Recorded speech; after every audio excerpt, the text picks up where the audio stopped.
जय हिंद साथियों, good morning. मैं आपका दोस्त एंड होस्ट बिलास जैन स्वागत करता हूं आप सबका SLH एकेडमी पर। दोस्तों, डेली करंट अफेयर्स की क्लास में आप सबका स्वागत है। और देवियों और सज्जनों, आप सबसे मेरा विनम्र अनुरोध है कि आप वीडियो को एंड तक बिना स्किप किए हुए पूरे ध्यान से देखें। ज़्यादा टाइम ना लेते हुए वीडियो स्टार्ट करते हैं आज की मोटिवेशनल लाइन्स के साथ। और आज की मोटिवेशनल लाइन्स हैं, कमज़ोर तब रुकते हैं जब वे थक जाते हैं, कमज़ोर तब रुकते हैं जब वे थक जाते हैं, और विजेता तब रुकते हैं जब वे जीत जाते हैं। तो दोस्तों, ज़िंदगी में रुकने शब्द को छोड़ दीजिए और बढ़ते रहिए हमेशा आगे। और देखते हैं पहला प्रश्न। और आप सबसे निवेदन है कि अगर वीडियो आपको पसंद आए तो प्लीज़ वीडियो को लाइक करना, शेयर करना और चैनल को सब्सक्राइब करना बिल्कुल भी ना भूलना। देखते हैं आज का पहला प्रश्न। और आज का पहला प्रश्न है, हाल ही में किस बैंक ने 18 साल से कम उम्र के बच्चों के लिए एक विशेष बचत खाता योजना फेड फर्स्ट शुरू करने की घोषणा की है? आपके ऑप्शंस हैं, ए भारतीय state bank, B bank of India, C federal bank और डी एक्सिस बैंक। तो दोस्तों, आपको बता दें, और जैसे कि फेड फर्स्ट नाम से ही हमें क्लियर हो रहा है कि हाल ही में फेडरल बैंक ने 18 साल से कम उम्र के बच्चों के लिए एक विशेष बचत खाता योजना फेड फर्स्ट शुरू करने की घोषणा की है। खाते को बच्चों को धन प्रबंधन के महत्व को जानने के लिए सक्षम करने के लिए डिजाइन किया गया है। यह खाता अद्वितीय विशेषताओं और ऑफर के साथ आता है।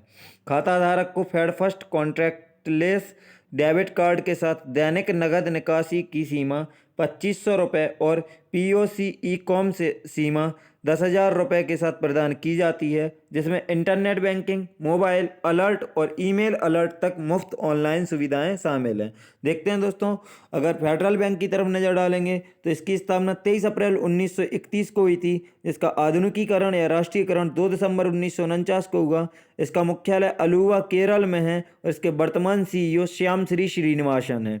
दोस्तों, नाम याद रखें कि इसके वर्तमान CEO श्याम श्री श्रीनिवासन है। देखते हैं आज का अगला प्रश्न। और आज का अगला प्रश्न है, हाल ही में शहरी सहकारी बैंक समिति का गठन किसने किया है? आपके ऑप्शंस हैं, ए विश्व बैंक, बी भारतीय रिजर्व बैंक, सी केंद्रीय वित्त मंत्रालय और डी केंद्रीय गृह मंत्रालय।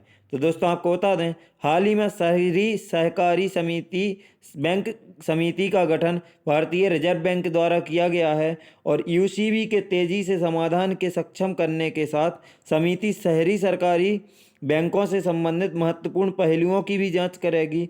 और बैंकिंग विनियमन संशोधन अधिनियम 2020 के प्रावधान 26 जून 2020 से प्राथमिक शहरी सहकारी बैंकों UCB पर लागू हो गए हैं। दोस्तों, नज़र डालेंगे अगर reserve bank of India RBI की तरफ, तो इसकी स्थापना 1 अप्रैल 1935 को हुई थी। RBI का मुख्यालय मुंबई, महाराष्ट्र में है तथा इसके वर्तमान गवर्नर शक्तिकांत दास हैं। देखते हैं दोस्तों आज का अगला प्रश्न। और आज का अगला प्रश्न है, हाल ही में अक्षय ऊर्जा के लिए भारत ने किस देश के साथ हाथ मिलाया है? आपके ऑप्शंस हैं, ए बहरीन, बी सऊदी अरब, सी नीदरलैंड और डी म्यांमार। तो दोस्तों, आपको बता दें, हाल ही में अक्षय ऊर्जा के लिए भारत ने बहरीन देश के साथ हाथ मिलाया है। दोनों देशों के निजी क्षेत्र विशेष रूप से सौर, पवन और स्वच्छ हाइड्रोजन के क्षेत्र में सहयोग पर ध्यान केंद्रित किया है। भारतीय प्रतिनिधिमंडल का नेतृत्व नई और नवीकरणीय ऊर्जा मंत्रालय के संयुक्त सचिव दिनेश दयानंद जगदाले ने किया। सस्टेनेबल एनर्जी अथॉरिटी के अध्यक्ष अब्दुल हुसैन बिन अली मिर्जा ने बहरीन प्रतिनिधिमंडल का नेतृत्व किया। दोस्तों, नज़र डालेंगे बहरीन की तरफ, तो जैसे हम नक्शे में देख सकते हैं, यह एशिया महाद्वीप के पश्चिम में स्थित है देश। और बहरीन की राजधानी मनामा है। यहाँ की मुद्रा बहरीनी दिनार है तथा यहाँ के राजा हमद बिन ईसा अल खलीफा हैं। और दोस्तों, आपको बता दें कि बहरीन ही एक ऐसा देश है जहाँ विश्व में सबसे पहले पेट्रोलियम की खोज की गई थी। और यहाँ पेट्रोलियम की खोज 1932 में की गई थी। और दोस्तों, आपको बता दें कि बहरीन देश का राष्ट्रीय ध्वज पूरी दुनिया का सबसे बड़ा राष्ट्रीय ध्वज है। देखते हैं दोस्तों आज का अगला प्रश्न। और आज का अगला प्रश्न है, हाल ही में किसने इलेक्ट्रिक वाहनों को बढ़ावा देने के लिए स्विच दिल्ली अभियान शुरू किया है? आपके ऑप्शंस हैं, A Amit Shah, B Arvind Kejriwal, D C Anil Baijal और डी प्रकाश जावड़ेकर।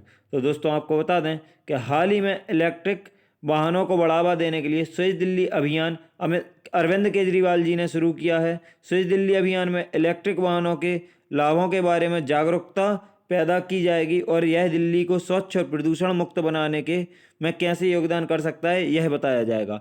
दोस्तों, जिन क्वेश्चंस में एक्स्ट्रा डिटेल नहीं होती हैं तो मैं आपको समय ना खाने के लिए नहीं देता हूं। बहरीन से जितने ज़्यादा महत्वपूर्ण तथ्य थे मैंने आपको बता दिए, उसमें ज़्यादा कुछ महत्वपूर्ण था नहीं परीक्षा की दृष्टिकोण से, इसीलिए उसको वहीं स्किप कर दिया उतने पे।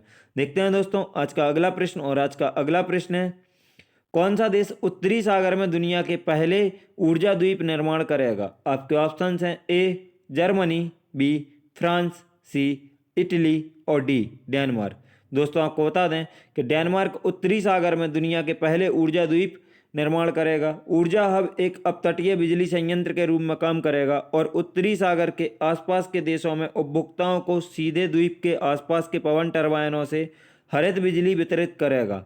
यह द्वीप पर हरित बिजली को संग्रहित करने, इसे तरल हरे ईंधन में परिवर्तित करने और इसे सब्सी केबल के माध्यम से डेनमार्क और पड़ोसी देशों में भेजने में सक्षम होने की दीर्घकालिक अभिलाषा है। दोस्तों, नज़र डालेंगे डेनमार्क की तरफ तो यह यूरोप महाद्वीप के जूटलैंड प्रायद्वीप पर स्थित एक देश है। दोस्तों, आपको बता दें कि डेनमार्क की राजधानी कोपेनहेगन है। यहाँ की मुद्रा डेनमार्क की मुद्रा क्रोन है तथा यहाँ के प्रधानमंत्री आंद्रेस फाग रासमुसेन हैं। दोस्तों, आपको बता दें कि डेनमार्क का उपनाम विश्व की गौशाला है, मतलब डेनमार्क को विश्व की गौशाला भी कहा जाता है। और दोस्तों, विश्व का सबसे बड़ा द्वीप ग्रीनलैंड द्वीप है जो उत्तरी अमेरिका महाद्वीप पर स्थित है, लेकिन उस पर अधिकार डेनमार्क देश का ही है।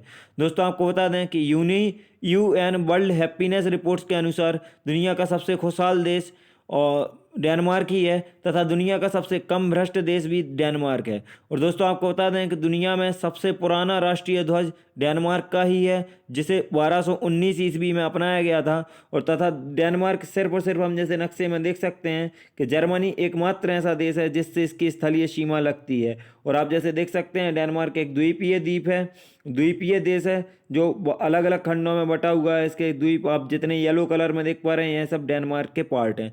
देखते हैं दोस्तों आज का अगला प्रश्न, और आज का अगला प्रश्न है, पेपल ने भारत में अपने घरेलू भुगतान सेवाओं को कब से बंद करने की घोषणा की है? आपके ऑप्शंस हैं ए 15 फरवरी 2021, बी 1 मार्च 2021, सी 1 अप्रैल 2021 और डी 1 जुलाई 2021। तो दोस्तों, आपको बता दें पेपल ने भारत में अपनी घरेलू भुगतान सेवाओं को 1 अप्रैल 2021 से बंद करने की घोषणा की है। वैश्विक ग्राहक पेपल का उपयोग करके भारतीय व्यापारियों को भुगतान करने में सक्षम होंगे इस प्रतिबंध के बाद भी। और दोस्तों, आपको बता दें कि पेपल कई भारतीय ऑनलाइन ऐप जैसे यात्रा और टिकट सेवा, make my trip, online film booking app book my show और खाद्य वितरण ऐप स्विगी पर भुगतान विकल्प था। दोस्तों, आपको पेपल के बारे में बता दें तो पेपल की स्थापना दिसंबर 1998 में हुई थी। पेपल का मुख्यालय कैलिफोर्निया यूएसए में है तथा इसके वर्तमान सीईओ डैन सुलमैन है। दोस्तों, देखते हैं आज का अगला प्रश्न, और आज का अगला प्रश्न है, हाल ही में कौन हाई एल्टीट्यूड सूडो सैटेलाइट विकसित कर रहा है? आपके ऑप्शंस हैं A Hindustan aeronautics limited, B DRDO, C ISRO और डी एयर इंडिया। तो दोस्तों, आपको बता दें कि हाल ही में Hindustan aeronautics limited high altitude pseudo satellite विकसित कर रहा है। दोस्तों, स्वायत्त कार्यों में सक्षम इन मानव रहित हवाई वाहनों में भी सभी पैंतरेबाजी क्षमताएं होंगी। यह सीधे 700 किलोमीटर की दूरी पर लक्ष्य को मार सकता है या 350 किलोमीटर तक जाकर वापस आ सकता है। दोस्तों, आप इसकी यह दूरी मेजरमेंट जरूर याद रखें क्योंकि यह परीक्षा की दृष्टिकोण से बहुत महत्वपूर्ण होती है और पूछी भी जाती है कई बार। यह CATS अल्फा की ज़रूरत होने पर गोला बारूद मिसाइल ले जा सकता है और तकनीक को combined air timing system CATS नाम दिया गया है। तो दोस्तों, आप CATS का फुल फॉर्म बहुत अच्छे से याद रख कर लें क्योंकि यह कई बार पूछा जाएगा। अब तो आप इसका नाम याद रखेंगे, कंबाइंड एयर टाइमिंग सिस्टम। दोस्तों, अब देखते हैं सबसे पहले हम हिंदुस्तान एरोनॉटिक्स लिमिटेड की तरफ। तो इसकी स्थापना 23 दिसंबर 1940 को हुई थी तथा इसका मुख्यालय बेंगलुरु में है। इसके अगर संस्थापक देखें दोस्तों तो सेठ बालचंद्र हीराचंद इसके संस्थापक थे। इसके वर्तमान अध्यक्ष अशोक नायक हैं तथा इसके वर्तमान प्रबंध निदेशक PV देशमुख हैं। दोस्तों, आप नाम याद रखें कि अध्यक्ष अशोक नायक हैं, प्रबंध निदेशक PV देशमुख हैं तथा संस्थापक सेठ बालचंद्र हीराचंद्र हैं। देखते हैं दोस्तों आज का अगला प्रश्न, और आज का अगला प्रश्न है, हाल ही में महिला जननांग विकृति पूर्ण असहिष्णुता उन्मूलन हेतु अंतर्राष्ट्रीय दिवस कब मनाया गया? आपके ऑप्शंस हैं ए 4 फरवरी, बी 5 फरवरी, सी 6 फरवरी और डी 7 फरवरी। तो दोस्तों आपको बता दें कि हाल ही में 6 फरवरी को महिला जननांग विकृति पूर्ण असहिष्णुता उन्मूलन हेतु अंतर्राष्ट्रीय दिवस मनाया गया है। इसे पहली बार 2003 में पेश किया गया था। तो दोस्तों याद रखें कि यह अंतर्राष्ट्रीय महिला जननांग विकृति पूर्ण असहिष्णुता उन्मूलन हेतु अंतर्राष्ट्रीय दिवस का 18वां संस्करण था। और इसकी 2021 के लिए थीम देखेंगे दोस्तों तो no time for global inaction, unite fund and act to end female genital mutilation, इसकी थीम थी 2021 की। यह थीम बहुत अच्छे से याद रखें दोस्तों, लंबी ज़रूर है तो आपको इसके लंबे में ही याद रख लें, क्योंकि थीम एग्जाम्स में पूछी जाती है। तो थीम बहुत इंपॉर्टेंट होती है, इसे मार्क कर लें और नोट कर लें, या फिर पीडीएफ में से नोट कर लेना, पीडीएफ आपको एंड में दे दी जाएगी। देखते हैं दोस्तों आज का अगला प्रश्न। और आज का अगला प्रश्न है, पहली बार सीआरपीएफ की कोबरा यूनिट में कितनी महिलाएं शामिल हुई हैं? तो दोस्तों आपको बता दें कि सीआरपीएफ की अभी तक कोबरा यूनिट में महिलाएं शामिल कभी की नहीं गई थी, अभी पहली बार की गई हैं। तो कितनी महिलाएं शामिल की गई हैं यह देखेंगे। और ऑप्शंस हैं ए 28, बी 34, सी 40 और डी 46। तो दोस्तों आपको बता दें कि पहली बार सीआरपीएफ की कोबरा यूनिट में 34 महिलाएं शामिल की गई हैं। इन कमांडो को 3 महीने के लिए प्री इंडक्शन ट्रेनिंग दी जाएगी। यह कोबरा यूनिट 2009 में बनी थी तथा वर्तमान में इसमें करीब 12,000 जवान हैं। तो दोस्तों याद रखें कि कोबरा यूनिट को 12 साल पूरे हो चुके हैं और यह इसमें अभी तक वर्तमान में 12,000 जवान हैं। अब नज़र डालते हैं दोस्तों सीआरपीएफ की तरफ। तो सीआरपीएफ की वैसे स्थापना तो 27 जुलाई 1939 को हुई थी, लेकिन सीआरपीएफ अधिनियम 1949 के तहत इसे सीआरपीएफ नाम दिया गया। और वह कब दिया गया? 27 जुलाई 1949 को।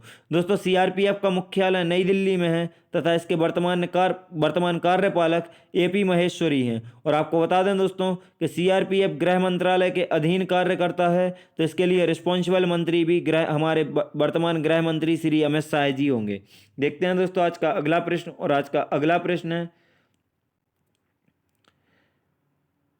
ब्लूमबर्ग के द्वारा जारी इनोवेशन इंडेक्स 2021 में भारत कौन से स्थान पर रहा है? आपके ऑप्शंस हैं ए 3रे स्थान, बी 40वें स्थान, सी 50वें स्थान और डी 7वें स्थान। तो दोस्तों आपको बता दें कि ब्लूमबर्ग के द्वारा जारी इनोवेशन इंडेक्स 2021 में भारत 50वें स्थान पर रहा है। इस लिस्ट में दक्षिण कोरिया पहले स्थान पर तथा जर्मनी चौथे स्थान पर रहा है। तो दोस्तों आप फर्स्ट नंबर वाले दक्षिण कोरिया को भी बहुत अच्छे से याद रखें, क्योंकि फर्स्ट नंबर पूछा जाता है। तो ब्लूमबर्ग के द्वारा जारी इनोवेशन इंडेक्स 2021 में पहले नंबर पर जर्मनी और हमारा देश भारत 50वें नंबर पर है। देखते हैं दोस्तों आज का अगला प्रश्न। और आज का अगला प्रश्न है,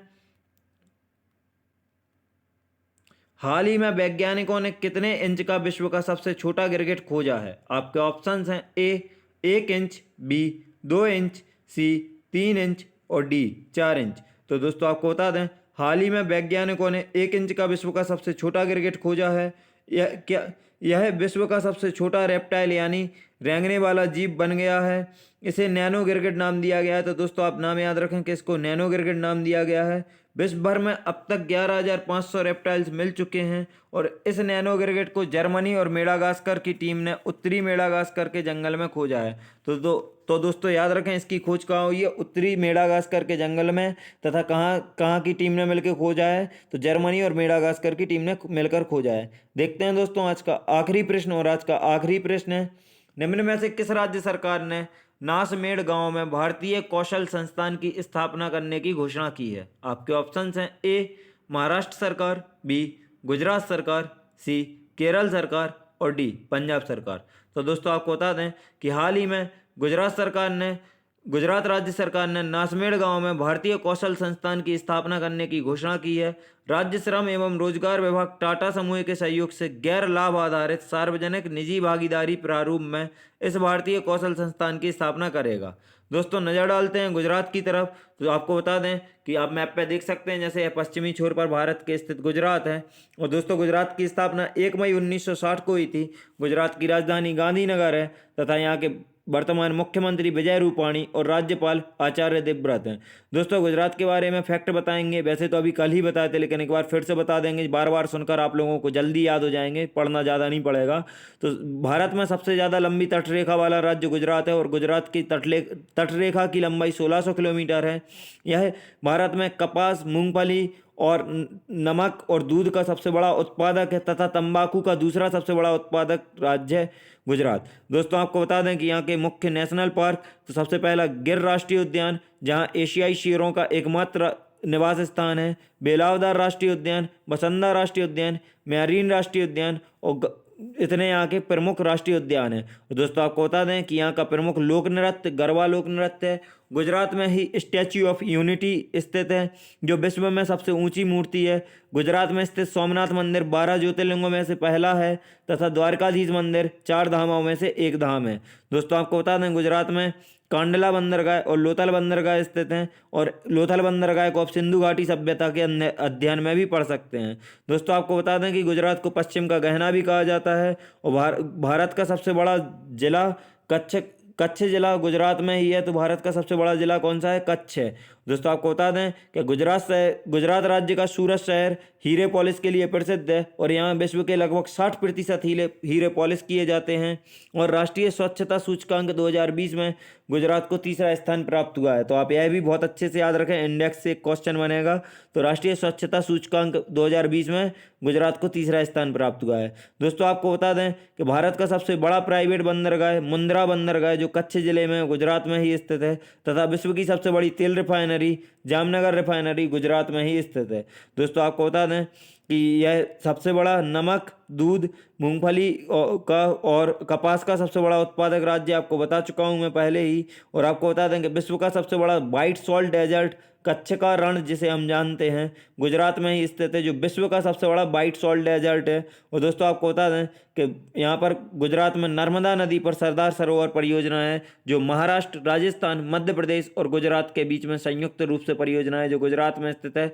लेकिन इसका आवंटन या लाभान्वित राज्य गुजरात, महाराष्ट्र, राजस्थान और मध्य प्रदेश चारों राज्य लाभान्वित होते हैं। दोस्तों यही हमारी वीडियो समाप्त होती है। वीडियो को अंत तक देखने के लिए आप सबका धन्यवाद। अगर आपको वीडियो पसंद आई हो तो प्लीज़ वीडियो को लाइक करें, शेयर करें और चैनल को सब्सक्राइब करना बिल्कुल भी ना भूलें। दोस्तों साथ ही अगर आप हमारे इस वीडियो की PDF चाहते हैं तो आप हमारे टेलीग्राम ग्रुप SLH अकेडमी को ज्वाइन कर सकते हैं जहां आपको इसकी PDF प्रोवाइड करवा दी जाएगी।